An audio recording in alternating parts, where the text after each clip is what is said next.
Hi friends, welcome back to my channel. ఈరోజు recipe healthy breakfast అండి. ఓట్స్తో తయారు చేసుకుందాం. ఓట్స్తో ఉప్మా చేసుకుందామండి. ఓట్స్ అనేవి హెల్త్కి చాలా మంచిదండి. ముందుగా వెజిటేబుల్స్ కట్ చేసి పక్కన పెట్టుకోవాలండి. తర్వాత స్టవ్ మీద ఒక బౌల్ పెట్టుకొని దాంట్లో ఒక కప్ ఓట్స్ వేసుకొని ఓట్స్ అనేవి 5 నిమిషాలు వేగనివ్వాలి. 5 నిమిషాలు బాగా వేగిన తర్వాత ఓట్స్ని తీసి పక్కన పెట్టుకోవాలి.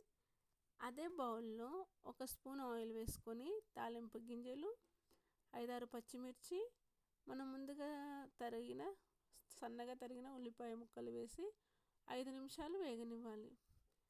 5 నిమిషాలు వేగిన తర్వాత మనం ముందుగా కట్ చేసి పెట్టుకున్న క్యారెట్ ముక్కలు, బీన్స్ ముక్కలు వేసుకోవాలి. ఇందులో వెజిటేబుల్స్ అనేవి మన చాయిస్ అండి. ఎవరికి నచ్చినవి వాళ్ళు వేసుకోవచ్చు. పచ్చి బఠానీ వేసుకోవచ్చు, పొటాటో, క్యాబేజీ, క్యాలీఫ్లవర్, మన ఇంట్లో ఏ వెజిటేబుల్స్ ఉంటే ఆ వెజిటేబుల్స్ వేసుకోవచ్చండి. ఏది వేసినా బాగానే ఉంటుంది. ఇవి వేసిన తర్వాత 5 నిమిషాలు మగ్గిన తర్వాత దీనిలో కొద్దిగా ఒక రెంబ కరివేపాకు వేసుకొని తర్వాత టమాటా ముక్కలు వేసుకోవాలి. టమాటా ముక్కలు వేసుకొని బాగా కలుపుకొని కొద్దిగా ఉప్పు వేసుకొని కలుపుకోవాలి.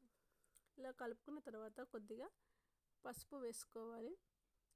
తర్వాత ఒక స్పూన్ కారం వేసుకోవాలి. కారం అనేది కూడా ఎవరికి నచ్చిన విధంగా వాళ్ళు వేసుకోవచ్చు. ఎక్కువ తినేవాళ్ళు ఎక్కువ వేసుకోవచ్చు, తక్కువ తినేవాళ్ళు తక్కువ వేసుకోవచ్చు.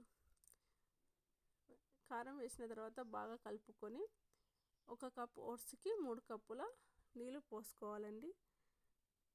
ఈ నీళ్ళు పోసుకొని ఎసరు అనేది బాగా మరగనివ్వాలి. ఇలా మరుగుతున్నప్పుడు మనం ఓట్స్ను ముద్దలు లేకుండా, ఉండలు కట్టకుండా బాగా కలుపుకోవాలండి.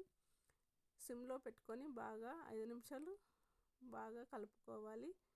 ఇలా కలుపుతున్నప్పుడు మనం ఇది దగ్గర పడుతుందండి. ఓట్స్ అనేవి షుగర్ పేషెంట్లకి చాలా మంచి ఫుడ్ అండి. ఓట్స్లో ఫైబర్, ప్రోటీన్ ఎక్కువగా ఉంటుంది. బరువు తగ్గాలి అనుకునే వాళ్ళు వారి డైలీ బ్రేక్ఫాస్ట్లో ఓట్స్ చేర్చుకోవచ్చు. ఓట్స్ అనేవి చాలా చాలా మంచిదండి హెల్త్కి. ఈ ఓట్స్ ఇలా దగ్గర పడేంత వరకు మనం స్టవ్ సిమ్లో పెట్టుకోవాలండి. స్టవ్ సిమ్లో పెట్టుకొని ఇది దగ్గర పడిన తర్వాత కొద్దిగా కొత్తిమీర వేసుకోవాలండి. కొత్తిమీర వేసుకొని దగ్గర పడిన తర్వాత స్టవ్ ఆఫ్ చేసుకోవాలండి. ప్లీజ్ అందరూ నా వీడియోస్ చూడండి. అందరూ మా ఛానల్ని సబ్స్క్రైబ్ చేసుకోండి. Please like and share, comment చేయండి. ఎలాంటి వీడియోస్ కావాలో కూడా కామెంట్ చేయండి. ఓకే అండి, థ్యాంక్ యూ సో మచ్.